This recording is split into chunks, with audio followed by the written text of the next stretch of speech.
نحمده ونصلي ونسلم على رسوله الكريم اما بعد.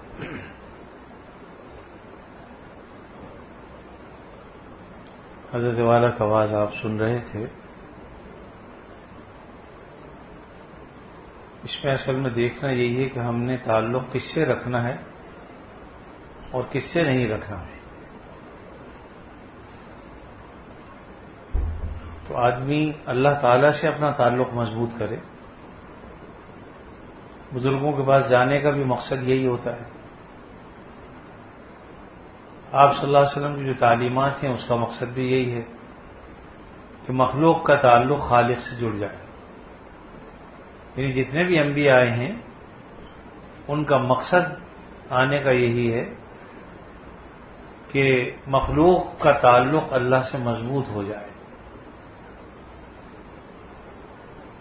اب اللہ سے تعلق مضبوط ہوگا کیسے؟ اللہ والوں کے پاس رہ کر، آنا جانا ان کے پاس رکھ کر، ان کی باتیں سن کر. آہستہ آہستہ دل مضبوط ہوتا چلا جائے گا، ذہن بنے گا اور عمل کرنے کا داعیہ دل میں پیدا ہوگا.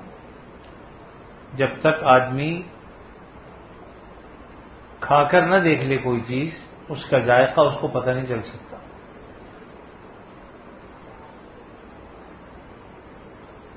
ہمارے بہت سے لوگ ایسے ہیں جو نام جانتے ہیں گلاب جامن کا، رسگلے کا، چمچم کا، لیکن اگر چکر نہیں دیکھا تو خالی نام سے انہیں اس کی صحیح بات معلوم نہیں ہو سکتی جب تک کہ چکھے نہیں. چکھ کر فرق بھی پتہ چل جائے گا. ورنہ بعض لوگ سب کو گلاب جامن ہی کہہ دیتے ہیں یا رسگلہ ہی کہہ دیتے ہیں. انہیں یہ تمیز نہیں ہوتی کہ رسگلہ کون سا ہے، گلاب جامن کون سی ہے، چمچم کون سی ہے. تو بیچاروں کو پتہ ہی نہیں چلتا. تو اس لیے بات یہ ہے کہ جب تک اللہ والوں کی صحبت میں انسان آئے گا جائے گا نہیں، ان کی باتیں سنے گا نہیں اور سن کر عمل کرنے کی کوشش نہیں کرے گا، اس وقت تک اللہ تعالی سے تعلق مضبوط نہیں ہو سکتا. اللہ سے تعلق مضبوط ہونے کا راستہ تو ایک ہی ہے. ایک تو اللہ کا ذکر کثرت سے کرے اور اللہ والوں کی صحبتوں میں آئے جائے، اور پھر یہ کہ مزید اللہ تعالیٰ کے جو انعامات ہیں، جو نعمتیں ہیں، ان کو آدمی سوچا کرے کہ اللہ نے مجھے کیا کیا نعمت دے رکھی. دیکھیے، نیک بیوی بہت بڑی نعمت ہے، نیک بیٹی بہت بڑی نعمت ہے، نیک بیٹا بہت بڑی نعمت ہے. یعنی اولاد کا نیک ہونا ہم تصور نہیں کر سکتے کہ کتنی بڑی نعمت ہے. جن لوگوں کو اللہ نے اولاد کا سکھ دیا ہے اور ان کی اولادیں نیک ہیں، اپنے ماں باپ کی باتوں کو مانتے ہیں، وہ ان کا ادب اور احترام کرتے ہیں، ان کی عظمت کو پہچانتے ہیں، ماں باپ کا سر فخر سے بلند ہو جاتا ہے. لیکن خدا نہ کرے جو اپنے ماں باپ سے بات اس طریقے سے کرتے ہیں جیسے کسی ملازم سے کر رہے ہیں، ڈانٹ ڈپٹ کر بات کر رہے ہوتے ہیں.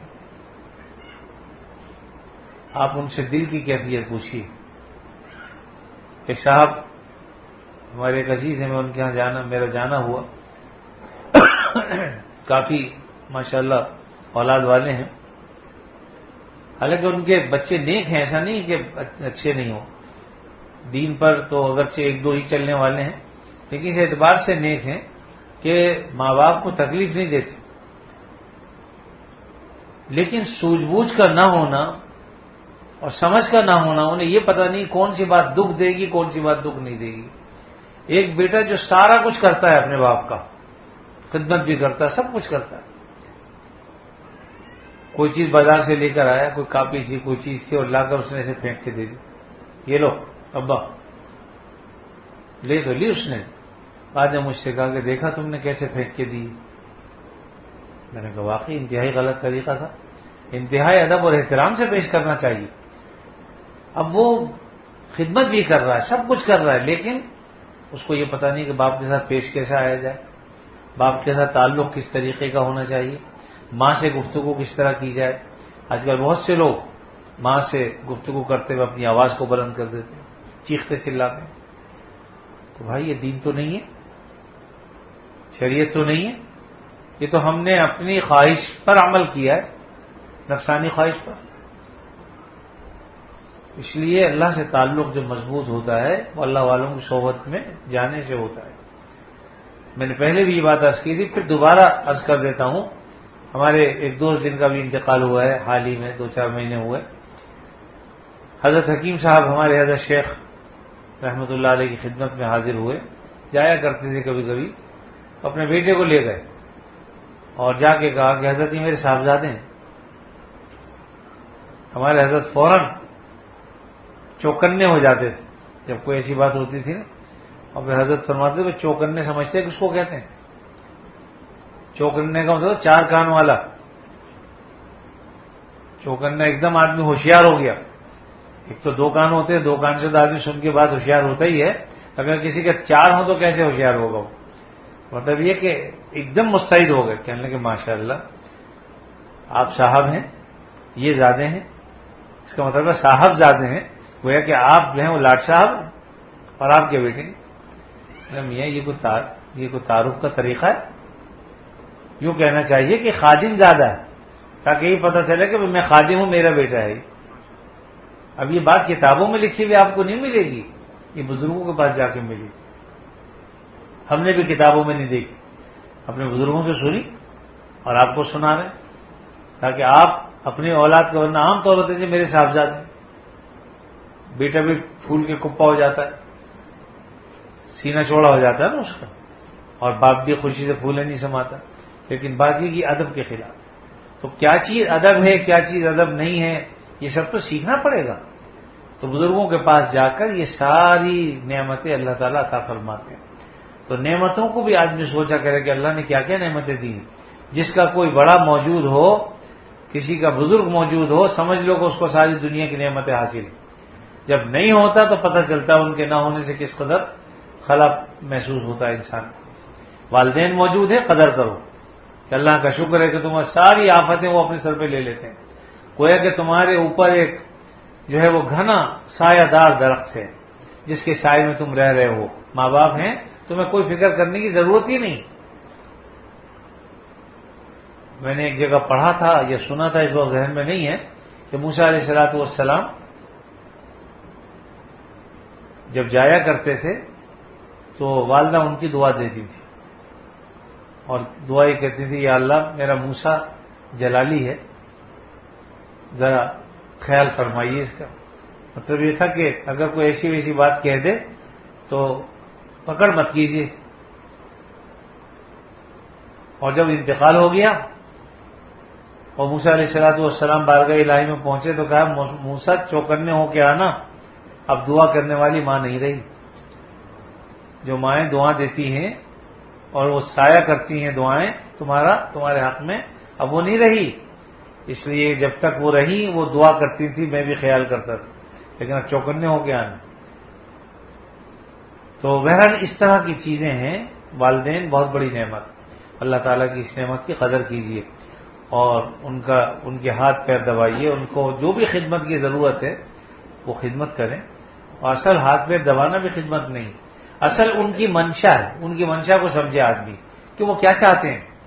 جس بات سے انہیں خوشی ہوتی ہے وہ کام کیجیے. بس 100 بات کی ایک بات. اگر آپ ان کے ہاتھ پیر دبائیں اس سے انہیں خوشی ہوتی ہے تو یہ کام بھی کرے. اگر انہیں پیسوں کی ضرورت ہے ان کو پیسے فراہم کریں، ضرورت ان کی پوری کریں، جائز ضرورت جو بھی ہے. اور اسی طریقے سے ان کی ابرو کو دیکھے، اشارہ سمجھے کہ وہ کیا چاہتے ہیں. جب وہ چاہتے ہیں وہ کر لو، انشاءاللہ خوش ہو جائیں گے وہ. اور خوش ہو کے دل سے دعا نکلتی ہے. ایک صاحب کے والد اس سے محبت تو بہت کرتے تھے لیکن زبان سے نہیں کہتے تھے کچھ بھی، بلکہ زبان بظاہر ناراضگی اور غصہ کا اظہار کرتے تھے. تو ایک صاحب کہنے لگے کہ بہت اچھے ہیں آپ کے بیٹے، آپ دعا دیا کریں. انہوں نے کہا کہ دعا زبان سے تھوڑی دی جاتی ہے، دعا تو دل سے نکلتی ہے. اچھے کام کرے گا خود بخود دل سے دعا نکلے گی، زبان سے دینے کی ضرورت نہیں ہے. دل میں خود بخود خیال آتا رہتا ہے یا اللہ میرے بچے کی حفاظت کیجیے، زبان سے نہیں دی جاتی. تو بات یہ ہے کہ کام ایسے کرو کہ خود بخود دل سے دعا نکلے. ان سے جا کے کہنے کی بھی ضرورت نہیں کہ میرے لیے دعا کیجیے. یعنی اگرچہ ہم اس کے محتاج ہیں، کہنے میں حرج نہیں ہے، لیکن اصل یہ ہے کہ ایسا کام کرو کہ اس کی بھی نوبت نہ آئے، وہ خود دعا دیں دل سے۔ تو بہرحال والدین بہت بڑی نعمت ہے، ان کی قدر کریں، اساتذہ کرام ہیں، شیخ ہیں، تو ان کی قدر کرنی چاہیے تاکہ اللہ تعالیٰ بھی راضی ہوں اور ان کے ذریعے سے ہم جو ہے وہ اللہ تعالیٰ تک پہنچ جائیں، تو اصل مقصد بھی ہے۔ تو اللہ سے تعلق اپنا مضبوط کرنا چاہیے، اور اس کے لیے وہ سارے طریقے اختیار کیجیے جو شریعت نے ہمیں بتلائے ہیں۔ اللہ تعالیٰ نے ابھی ہمیں ایک موقع فراہم کر دیا ہے، ذی الحج کا مہینہ شروع ہونے والا ہے۔ آپ کو پتا ہے کہ یہ عشرہ ذی الحجہ بہت قیمتی ہے۔ میں ایک جگہ پڑھا کہ ذی الحج کے جو دن ہیں یہ رمضان کے دنوں سے افضل، یعنی عشرہ ذی الحجہ رمضان کے آخری عشرے کے دنوں سے افضل، اور عشرہ رمضان کی راتیں یہ ذی الحجہ کی راتوں سے افضل، کیونکہ اس میں شب قدر ہے۔ اب دیکھیے آپ نے کیا کیا چیزیں اللہ نے رکھی ہیں، شب قدر کی راتیں رکھ دی، قرآن مجید کی دولت رکھ دی، تراویح، یہ رمضان کی راتوں میں میسر ہے آپ کو، اس لیے ان راتوں کی قدر و قیمت بہت، اور دن میں یہاں پر کیا کچھ رکھ دیا، مینا میں رمی کر رہے ہیں، طواف زیارت کر رہے ہیں دن اور رات، تو دن بھی افضل رات بھی افضل۔ اور بعض نے فرمائش اعتبار سے کہ چونکہ یہاں یہ جو ذی الحجہ ہے اس کی راتیں بھی شب قدر کے برابر ہیں، اور جو اعمال حاجی ہے دن میں کرتا ہے وہ رات میں بھی کر سکتا ہے، اس لیے راتیں بھی کم نہیں۔ تو ایک اعتبار سے ہم چاہے تقابل نہ بھی کریں لیکن پھر بھی بہت قیمتی راتیں آ رہی ہیں، بہت قیمتی دن آ رہے ہیں۔ آپ صلی اللہ علیہ وسلم فرمائیں کہ ذی الحج کے مہینے میں جو شخص روزے رکھتا ہے ہر روزہ 1 سال کے روزے کے برابر، ہر روزہ 1 سال کے روزے کے برابر، اور کوئی جاگتا ہے کہ عبادت کرتا ہے تو ہر رات شب قدر کے برابر۔ تو اس اعتبار سے رات اور دن دونوں انتہائی قیمتی ہیں، اور آپ صلی اللہ علیہ وسلم فرمائیں کہ ہو سکے تو کثرت کے ساتھ تم اس میں تسبیح، تحمید، تکبیر اور تحلیل کرو۔ تسبیح سبحان اللہ کہنا، تحمید الحمدللہ کہنا، تکبیر اللہ اکبر کہنا، اور تحلیل لا الہ الا اللہ کہنا۔ تو ان دنوں میں کثرت کے ساتھ اللہ کا ذکر کیجیے۔ ایک حدیث میں آتا ہے کہ اللہ تعالیٰ کو ان دنوں میں جو نیک اعمال ہیں وہ اتنے محبوب ہیں، اتنے محبوب ہیں کہ اور دنوں میں کیے ہوئے اعمال اتنے محبوب نہیں۔ صحابہ نے پوچھا اللہ کے نبی صلی اللہ علیہ وسلم کیا جہاد بھی محبوب نہیں اتنا، یعنی اتنی فضیلت جہاد بھی نہیں رکھتا؟ حالانکہ جہاد میں تو انسان اپنی جان بھی دے دیتا ہے۔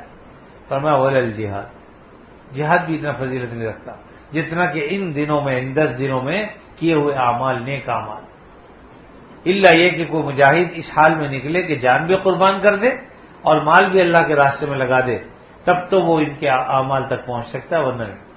اس سے آپ اندازہ لگائیے کہ اس ذی الحج کا مہینہ جو آنے والا ہے یہ بڑے قیمتی دن آ رہے ہیں آپ کے لیے، ہمارے لیے۔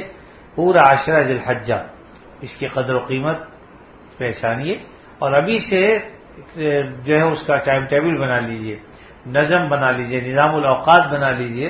دن میں مثلا روزہ رکھنے کا اللہ تعالیٰ توفیق دے تو ضرور رکھیے، اور ایسے ہی رات میں اللہ تعالیٰ توفیق دے تو کچھ نہ کچھ ضرور جاگیے، چاہے ساری رات آدمی نہ جاگ سکے لیکن اس کا اہتمام کر لے کہ جلدی سو جائیں۔ جلدی سوئیں گے تو انشاءاللہ جلدی آنکھ کھل جائے گی، تہجد کے وقت میں اٹھ جائے گی، سو بھی گئے، آرام بھی کر لیا، رات بھی مل گئی، شب قدر کی عبادت بھی ہو گئی۔ تو دیکھیے کس قدر قیمتی دن۔ بات یہ ہے کہ کرنا کوئی چاہے تو اس کے لیے کچھ مشکل نہیں، نہ کرنا چاہے تو وہ کچھ بھی نہیں، اس کے لیے بہانا چاہیے۔ فارسی میں کہتے ہیں خوہ بدرہ بہانہ بسیار، خوہ بدرہ بہانہ بسیار، بری عادت والے کے لیے بہانے بڑے۔ پنجابی میں اسی کو کہتے ہیں من حرامی ہوجتا ڈھیر، بندے کا من حرامی ہو تو ہوجتے بہت، بڑی دلیل ہے اس کے پاس۔ تو ہر زبان میں جو ہے وہ اس کی چاشنی الگ ہے۔ تو فارسی کے اندر یہ خوہ بدرہ بہانہ بسیار، جس آدمی کی عادت بری ہوتی ہے اس کو بہانے بہت آتے ہیں۔ اسی طریقے سے دوسری زبانوں میں بھی اس طرح کی مثالیں ہیں۔ بہرحال تو آدمی بہانے نہ ڈھونڈے، کرنے کی کوشش کرے، نیت کر لو۔ اچھا ہم اگر دل سے نیت کر لیتے ہیں صدق دل کے ساتھ، دیکھیے میٹر تو ہمارا چالو ہو گیا فوراً نیت پر، کیونکہ اللہ تعالیٰ نیت پر اجر و ثواب دیتے۔ انما الاعمال بالنیات، اعمال کا مدار نیتوں پر ہے۔ نیت تو ابھی سے کر لو کہ انشاءاللہ روزے بھی رکھیں گے بھائی، اس ذی الحجہ کے اندر روزے بھی رکھنے کی کوشش کریں گے انشاءاللہ، اور رات بھی جاگیں گے انشاءاللہ۔ تو جب آپ نے نیت کر لی، اجر و ثواب اللہ تعالیٰ ابھی سے دینے شروع کر دیں گے، میرے بندہ نیت کر رہا ہے، اور اللہ دلوں کو بھی جانتے ہیں، اخلاص کے ساتھ کیجیے۔ لیکن پھر خدا نہ کرے اگر نہ کر سکے کسی وجہ سے، طبیعت ٹھیک نہیں ہے یا موسم ایسا ہو گیا کہ آدمی رکھنے پر قدرت نہیں رکھتا، یا اور بہت ساری چیزیں ہیں، تو تب بھی انشاءاللہ اجر و ثواب نیت پر مل جائے گا آپ کو۔ تو اس لیے نیت تو کر ہی لینی چاہیے۔ ہمارے بعض بزرگ تبلیغ کے بعض حضرات کہتے ہیں کہ بھئی جو ہے وہ دن جب وقت کا پوچھتے ہیں نا، 6 روزہ لگانا ہے کہ 40 دن لگانے ہیں، کیا ہے، تو وہ یہی کہتے ہیں کہ بھئی وعدہ نہیں کر رہے، ارادے کا پوچھتے، ارادہ کر لو، ارادہ تو سب کر لو بھائی، کیونکہ وعدہ جو ہے وہ آدمی کو پورا کرنا چاہیے، لیکن ارادہ ہے تو ارادہ سب کر لیتے ہیں وہاں پر ماشاءاللہ۔ تو اس ارادے پر بھی تو ثواب ہے نا، ایک آدمی نے نیک کام کا ارادہ کیا، تو اسی طریقے سے آپ نے اگر ارادہ کر لیا روزے رکھنے کا، رات جاگنے کا، میں نے بتایا ساری رات جاگنا ضروری نہیں ہے، بس عشاء کی نماز جماعت سے مت چھوڑیے، اور فجر کی نماز جماعت سے مت چھوڑیے، اور درمیان میں اللہ تعالیٰ توفیق دے تو چاہے آدھے گھنٹے کے لیے اٹھ جائیے آخری رات میں عشاء، بلکہ فجر سے پہلے آدھا ایک گھنٹہ پہلے اٹھ جائیے، اٹھ کے جو عبادات کرنی ہے وہ انشاءاللہ انجام دے لیں، دعائیں کر لیں اللہ تعالیٰ سے، بس اللہ تعالیٰ راضی ہو جاتے ہیں۔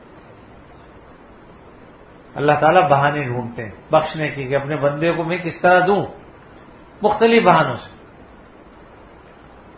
رحمت حق بہانمی جو ہے، رحمت حق بہانہ، دیکھیے فارسی زبان بھی عجیب و غریب ہے، بہانہ اگر ملا کے پڑھیں گے بہانہ تو یہ بہانے کے معنی میں ہوگا، اور بہا کو الگ کر دیں، نمی کو الگ کر دیں تو معنی بدل جائیں گے۔ دونوں لفظ ایک ہی جیسے ہیں، رحمت حق بہا نمی جو ہے، بہا کہتے ہیں مال دولت کو۔ اللہ تعالیٰ پیسے نہیں ڈھونڈتے تم سے کہ تم پیسے دو اللہ کے راہ، اللہ کو پیسے نہیں چاہیے تمہارے، تو یہ بہا کہتے ہیں پیسے کو، ایک معنی اس صورت میں رحمت حق بہا اور نمی جو ہے الگ ہو جائے گا، اور اگر رحمت حق بہانا می جو ہے، وہاں نمی جو ہے تھا می جو ہے ہو گیا۔ اب یہ بہانہ کے معنی کہ اگر اللہ کی رحمت تو بہانے ڈھونڈتی ہے، اس سے تمہارا مال دولت نہیں چاہیے، وہ بہانے ڈھونڈتا ہے۔ تو اس لیے ہمیں ابھی سے نیت بھی کر لینی چاہیے اور دل میں ارادہ کر لینا چاہیے، اللہ تعالیٰ توفیق دیں تو اس ذی الحج کے عشرے کو جو کامیابی کے ساتھ عبادت میں گزاریے۔ میں 2 جمعہ پہلے میں نے ابن قیم رحمہ اللہ کا ایک مقولہ نقل کیا تھا، غالباً مقولہ کیا تھا بلکہ انہوں نے ایک واقعہ بیان کیا تھا، اس میں ایک جاریہ لونڈی جس کا انتقال ہو گیا تھا، اس کو کسی نے خواب میں دیکھا تھا تو پوچھا، اس نے کہا کہ بات یہ کہ اللہ کو تو میں نے بڑا غفور الرحیم پایا، لیکن بات یہ ہے کہ سارے وہ کام اللہ تعالیٰ نے پوچھے ہیں جنہیں ہم جانتے تھے لیکن عمل نہیں کرتے، نہ علم ولا نہ عمل، ہم جانتے تھے لیکن عمل نہیں کرتے۔ اب جیسے عشر ذی الحجہ کی فضیلت جانتے ہیں، کنہ نعلم، ہم جانتے ہیں، ولا نعمل، عمل نہیں کرتے۔ 2 رکعت پڑھنے کا کیا ثواب ہے؟ کنہ نعلم ولا نعمل۔ سبحان اللہ کہنے کا کیا ثواب ہے؟ کنہ نعلم ولا نعمل، جانتے ہیں عمل نہیں کرتے۔ تو ساری چیزیں جن کو ہم جان رہے ہیں آج، ان کو اس سے عمل میں لے آئیے تو انشاءاللہ وہی چیز ہماری بخشش کا ذریعہ بن جائیں گی۔ آج ہے یہ کہ ہم جانتے سب کچھ ہیں لیکن عمل بالکل نہیں ہے، اس کے نتیجے میں اللہ تعالیٰ انہی چیزوں کے بارے میں پوچھیں گے تو پھر حسرت بنے گی کاش کہ ہم عمل کر لیتے، پتہ تو ہمیں تھا۔ جیسے کوئی امتحان کے اندر طالب علم پرچہ دینے کے لیے جائے اور کوئی شخص کہے کہ دیکھو یہ سوال دیکھ لینا ذرا اچھی طرح سے، یا عام طور پہ آیا کرتے ہیں سوال، اور اس نے اس کی پرواہ نہیں کی، اب جب گیا تو وہی سوال آیا ہوا تھا، اب سر پکڑ کے بیٹھے گا اگر اس نے نہیں دیکھا، کاش کہ میں بات مان لیتا کسی کی، اس وقت اسے افسوس ہوگا، لیکن بتائیے وہ افسوس کام دے گا؟ دیکھا؟ ہاں اگر اس نے کسی کی بات مان لی اور وہ کام اس نے دیکھ لیا، سوال دیکھ لیا جو آ گیا اچانک، اب کہے گا یار بھائی تو نے تو جو بتایا وہی آ گیا، بس سب سے پہلا سوال وہی کیا میں نے کیونکہ میں دیکھ کے گیا تھا، بڑا خوش ہوگا۔ تو اسی طریقے سے جو کام اللہ کے نبی صلی اللہ علیہ وسلم ہمیں بتلائے ہیں، ہم یہاں جانتے ہیں انہیں، ان کے فضائل کو جانتے ہیں، بس کر گزریے۔ اللہ تعالیٰ انہی کے بارے میں اگر پوچھ لیں گے، اول تو اللہ نہ ہی پوچھیں، لیکن بس اللہ تعالیٰ نے اگر ویسے سرسری طور پہ پوچھے یا اللہ ہم نے یہ کام کیا ہے، اللہ کہیں کہ ہاں میرے بندے۔ اللہ تعالیٰ کا معاملہ بڑا عجیب ہے، ہم جتنے تواضع اختیار کرتے ہیں اللہ اتنا بلند کرتے ہیں، ہم جتنی تعلی اختیار کرتے ہیں اپنے آپ کو بڑا بناتے ہیں، اللہ اتنا نیچا کرتا ہے۔ کوئی آدمی یہ کہے کہ یا اللہ نماز تو آپ نے پڑھوا دی، میرے بس کی بات نہیں، اللہ کہتے ہیں نہیں نہیں میرے بندے، تو ہی اپنے پیروں سے چل کے تو گیا ہے، ارادہ کر کے گیا تھا، تو بیمار تھا پھر بھی اس کے باوجود تو نے نماز پڑھی، اللہ تعالیٰ اس کو اونچا کرتے ہیں۔ اور جو نماز پڑھ کے ذرا سی اوپر دیکھنا شروع کرتے کہ جبریل امین کب نازل ہوں مجھ پہ، وہی کب آتی ہے، تو اور کہے کہ اللہ میں نماز پڑھ کے بیٹھا ابھی تک کوئی نہیں آیا، تو اللہ میں کہ تو نے کیا نماز پڑھی ہے، نماز تو ہم نے پڑھوائی ہے تجھے، اس کو اللہ تعالیٰ نیچا کرتے ہیں۔ اس لیے کبھی اچھا عمل جو بھی ہو جائے اللہ کا شکر کیجیے اس پہ کہ الحمدللہ یہ اللہ نے کرا دیا۔ خاص طور پر جو پہلے دین پر نہیں ہیں، دین پر آ جاتے ہیں تو ان میں یہ چیز پیدا ہو جاتی ہے، دوسروں کو حقیر سمجھنے لگتے ہیں، اپنے عمل کو بہت، ارے بھائی یہ سوچا کرو کہ پہلے ہم بھی تو نہیں کرتے تھے، اللہ نے اپنے فضل و کرم سے ہمیں توفیق دے دی ہے، جو نہیں کر رہا اس کے بارے میں اللہ سے دعا کرو کہ اللہ یہ میرا بھائی ہے مسلمان بھائی، اور اس کی خیر خواہی ہے کہ اللہ سے دعا کرو یا اللہ اسے بھی باعمل بنا دے، یہ عمل کرنے والا بن جائے۔ بس آپ جب یہ کریں گے انشاءاللہ ایک تو یہ کہ غیبوبت میں کی ہوئی دعا قبول ہوگی، اور دوسرا یہ کہ جو اللہ تعالیٰ اس کے حق میں قبول کریں گے تمہارے حق میں بھی قبول کریں گے۔ تو اس لیے ان تمام چیزوں کو ہم جانتے ہیں لیکن عمل کی کمی، عمل کیجیے۔ دوسری بات یہ کہ ذی الحجہ کا چاند نظر آ جائے تو جو لوگ قربانیاں کر رہے ہیں اپنی حجامت وغیرہ وہ پہلے ہی کر لیں، ناخن وغیرہ کاٹ لیں، بال کاٹ لیں، تاکہ ذی الحج کا چاند نظر آنے کے بعد اپنے بال ناخن وغیرہ کاٹنے کی ہمیں ضرورت نہ ہو۔ اس کے بعد قربانی کے بعد پھر جو ہے وہ یہ عمل کیجیے۔ لیکن یہ پہلے بھی بتایا تھا کہ یہ مستحب عمل ہے، مستحب عمل بھی کا مطلب ہوتا ہے پسندیدہ عمل، اللہ کے نبی کو یہ بات پسندیدہ تھی، تو اگر کوئی پسندیدہ بات کرے گا تو یقیناً آپ کو خوشی ہوگی اس سے، لیکن اگر کوئی آدمی نہ کرے، بال کاٹ لے، ناخن کاٹ لے تو کوئی گناہ نہیں ہے، یہ بات یاد رکھیے، اور نہ قربانی پر کوئی فرق پڑتا اس کی، قربانی بھی صحیح ہو جاتی ہے۔ لیکن اگر دوسرے طریقے پر عمل کرے گا جو پہلے بتایا میں نے، تو انشاءاللہ وہ زیادہ درجات کی بلندی کا ذریعہ ہوگا اور اللہ تعالیٰ اس سے خوش ہوتے ہیں۔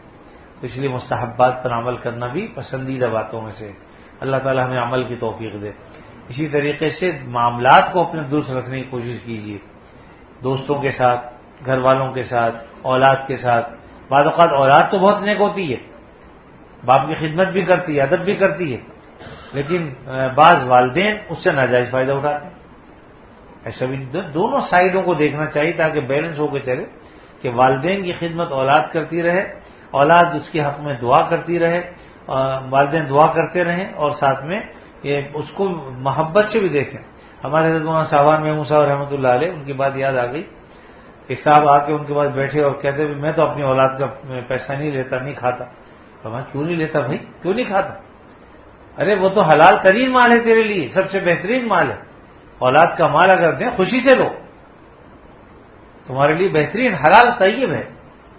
مطلب یہ کہ اپنی اولاد اگر کما کے لاتی ہے، اگر دیتی ہے تو اس میں کوئی حرج نہیں ہے لینا، اگر وہ دیں تو ضرور لے لو، چاہے لے کے ان کو آپ کو پتا ہے کہ سارے مجھے لا کے اس بیچارے نے دے دیے ہیں۔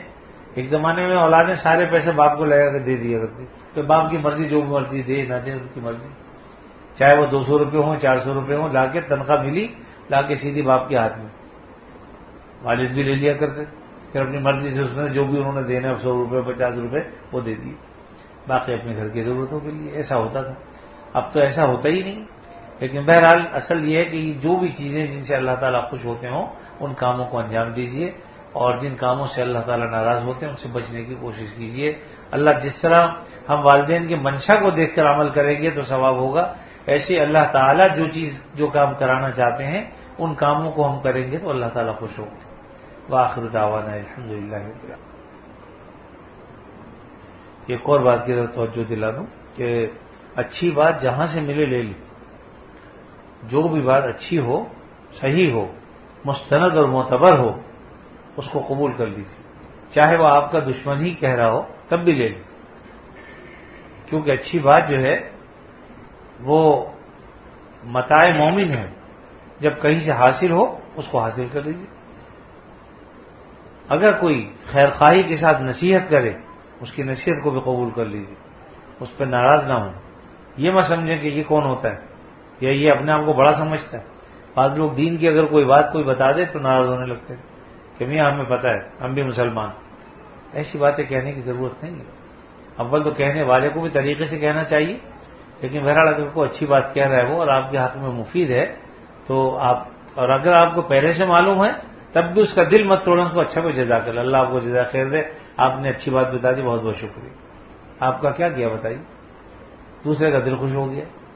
اس لیے اگر کسی بات کا علم ہو تب بھی، ہم نے اپنے بزرگوں کو دیکھا کہ بعض اوقات کوئی واقعہ کسی سے سن رہے ہیں اور وہ واقعہ پہلے وہ سن چکے ہیں، انہیں پتہ ہے، لیکن دوسرا سنا رہا تو بہت ہی شوق سے اچھا ایسے جنہوں نے کبھی سنا ہی نہیں، ایسے سنتے تھے کہ جیسے انہیں پتہ ہی نہیں.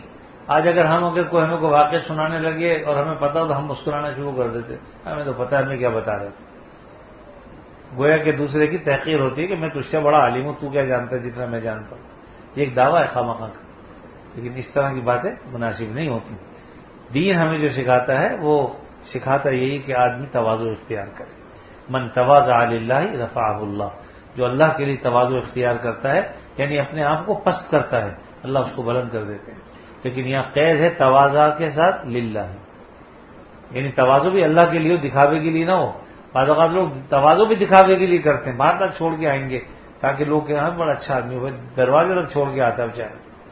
تو کبھی اگر ایسا جذبہ پیدا ہو جائے تو وہیں سے مسافہ کر لیے، اچھا اللہ حافظ، کیونکہ خواہ میں پھر اس میں تکبر پیدا ہوگا. اس تکبر سے بچیے. اللہ تعالیٰ اپنے فضل و کرم سے ہمیں بات کو سمجھ کر عمل کی توفیق عطا فرمائے. الحمدللہ رب العالمین والعاقبۃ للمتقین. اصل میں ایک بات ذہن میں آئی تھی، وہ رہ گئی پھر بھی، کہ کسی دشمن سے بھی بات معلوم ہو تو لے لو. اس میں ایک بات یہ آئی تھی کہ بعض اوقات بعض بیویاں، ہمارے گھر کی مائیں بہنیں بیٹیاں، وہ بات قیمتی اور اچھی بات کر رہی ہوتی ہیں، لیکن یہ سوچتے ہوئے ہم کہ بھئی یہ تو گھر کی خواتین ہیں، وہ ہم ان کی تحقیر کرتے ہوئے ان کی بات قبول نہیں کرتے، یہ مناسب نہیں. بلکہ اگر وہ مناسب بات کر رہی ہوں تو ان کی حوصلہ افزائی کرنی چاہیے کہ جی ماشاءاللہ آپ نے بہت اچھی بات کہی، انشاءاللہ ہم دیکھیں گے آپ کی اس بات پر قدر کریں. تو ان عورتوں کی باتوں کی بھی قدر کیجیے. بعض لوگ گھر میں جا کے عورتوں کو سلام نہیں کرتے، کہتے ہیں عورت کو سلام تو ہی نہیں، مرد سلام جو نہیں کرتا عورت کو، عورت سلام کرے. ایسا بھی کچھ نہیں ہے، جو پہل کرے گا ثواب پائے گا، بس چاہے مرد کرے یا عورت. اس لیے اس میں بھی ہمیں خیال رکھنا چاہیے. الحمدللہ رب العالمین والعاقبۃ للمتقین والصلاۃ والسلام علی رسولہ الکریم سیدنا مولانا محمد وعلی آلہ واصحابہ اجمعین. یا اللہ اپنے فضل خاص سے ہمارے گناہوں کو معاف فرما، ہمیں عافیت نصیب فرما، ہر شر سے فتنے سے اللہ ہماری حفاظت فرما. اے اللہ آپ ہمارے رب ہیں، کریم ہیں. اے اللہ ہمیں عافیت والی زندگی عطا فرما، ہر شر سے فتنے سے اللہ ہماری حفاظت فرما، ہمارے بیماروں کو شفا عطا فرما، جو مقروض ہیں ان کے قرضوں کو ادا فرما، جو پریشان حال ہیں ان کی پریشانیوں کو دور فرما. اے اللہ یہ ماہ ذو الحج جو آ رہا ہے، اپنے فضل و کرم سے اس میں اعمال اختیار کرنے کی توفیق عطا فرما دے. اے اللہ اپنے فضل سے ہمیں کسی کے آگے ذلیل نہ فرما، رسوا نہ فرما. اے اللہ ہم آپ سے دونوں جہاں میں عزتوں کے تعلیم ہیں، عزتیں عطا فرما. دونوں جہانوں میں خیر و خوبی کے تعلیم ہے، اے اللہ خیر و خوبی عطا فرما. ربنا آتنا فی الدنیا حسنہ وفی الآخرۃ حسنہ وقنا عذاب النار وادخلنا الجنۃ مع الابرار یا عزیز یا غفار یا ارحم الراحمین. وصلی اللہ تعالی علی خیر خلقہ محمد وعلی آلہ واصحابہ اجمعین. آمین برحمتک یا ارحم.